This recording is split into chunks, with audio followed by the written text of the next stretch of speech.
বিশ্বনবী কাঁদতে কাঁদতে মাথা তুলবেন, বলবেন আল্লাহ দুনিয়াতে সব নবীরা স্পেশাল দোয়া করেছে, আমি করি নাই, এবার আমি আমার স্পেশাল দোয়াটা করতে চাই, আপনি কবুল করবেন কিনা বলেন। আল্লাহ বলবেন নবী কি আপনার দোয়া বলেন?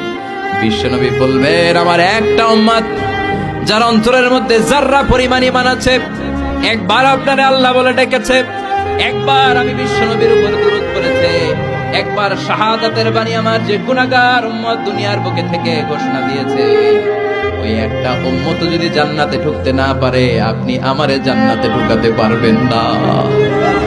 আল্লাহ বলবেন সাল তুতা, সাল সাল তুতা, ওয়াশফা তুশাফা, শাফাত করেন নবী করেন, যার জন্য দোয়া করবেন আমি কবুল করে নেব। দুনিয়াতে বিশ্বনবী কম কষ্ট সহ্য করে নাই, 3 বছর শিয়াবে আবি তালেবে জেল খেটেছে। কয় বছর?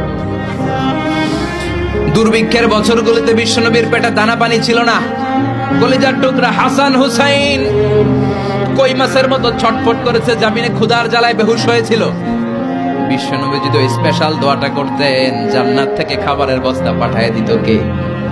ওই দোয়া করছিলেন? জেলখানায় আল্লাহরে বলছিলেন আল্লাহ স্পেশাল দোয়া করলাম, জেল থেকে মুক্ত করে দেন, করছিলেন?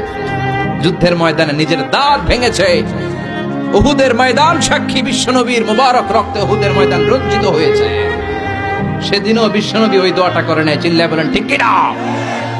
তায়েফের ময়দানে বিশ্বনবী কয়েকটা জায়গায় 3 জায়গায় বেহুশ হলেন, বিশ্বনবীর মুবারক দেহ বেয়ে রক্ত ঝরলো। ওই কঠিন বিপদের দিনও বিশ্বনবী এই দোয়াটা করেছেন নাকি? কথা বলেন।